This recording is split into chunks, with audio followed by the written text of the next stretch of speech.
Sometime back, my old buddy Phoenix Cates, long-time watcher, first-time caller. Phoenix, you've never called me. Anyway, Phoenix said something about he never sees a grease gun on my jobs. Well, I think last summer I did like a video of this DeWalt 20-volt grease gun here.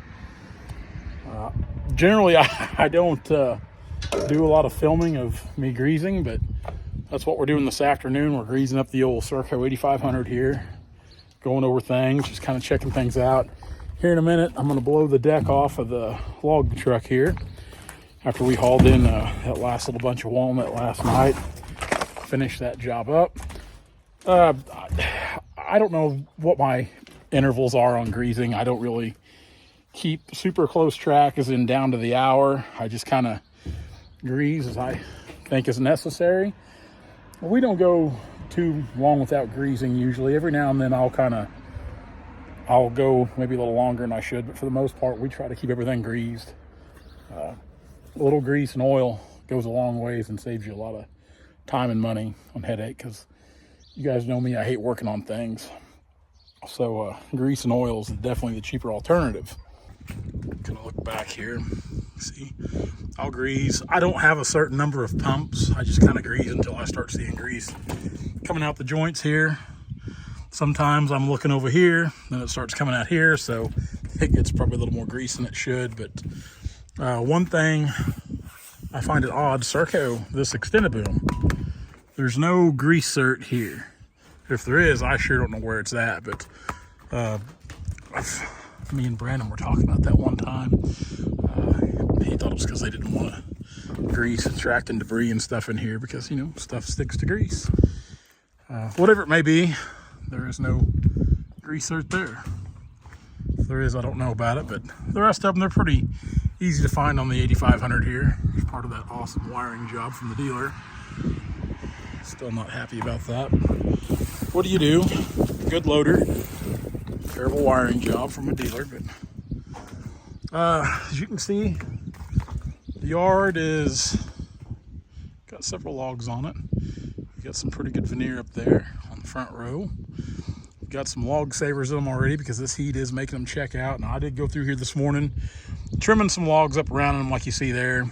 And I try to do most of that either when I cut the tree in the timber or on the log deck, which you can get most of it, but you can't always get all of it. So that leaves it here on the deck. When we come to the log yard, we try to do the final bit of trimming here to where we can get them kind of cleaned up for the, I guess their final trim before they go to where they're going.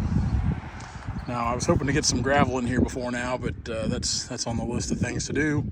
Up here, it's pretty firm. You can see there's some old gravel out in here, but back here, like where the pintle hitches are parked, that's a lot of sand right there.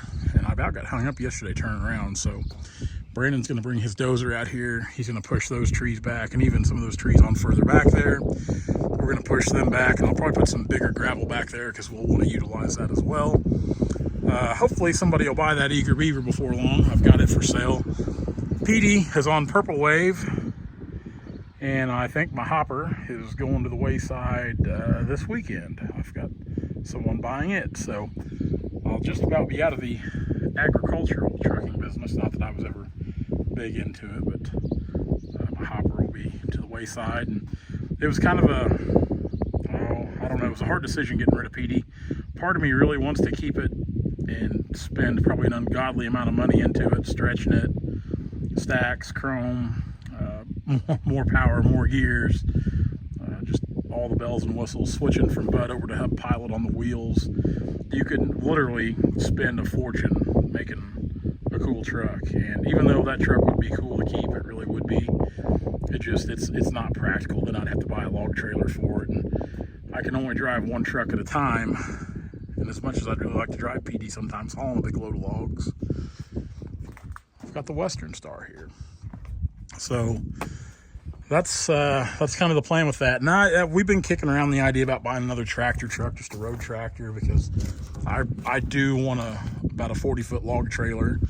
I've been kind of looking in the used department and can't really find much that I like, so we're kind of looking at new as well. But the problem is we just don't think we can really justify spending the money on it, because we don't think we can keep it busy enough. There's times it'd be super handy, but other times it just sits. So that's kind of the deal with that. So Phoenix, I hope this kind of satisfies you on greasing here. You know, we do a little maintenance on our slow days or down days, which is part of why we got that. Yeah, so just greasing this afternoon.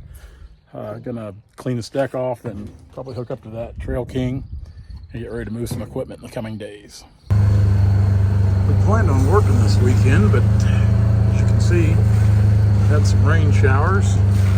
Thought they might have got a pretty good shower down here in this part of the world. Kenny's on the skidder, Dad's the deck. We're gonna go back here and try to pick up where we left off. Whatever the last day, Thursday, Wednesday, the last day we were down here actually cutting.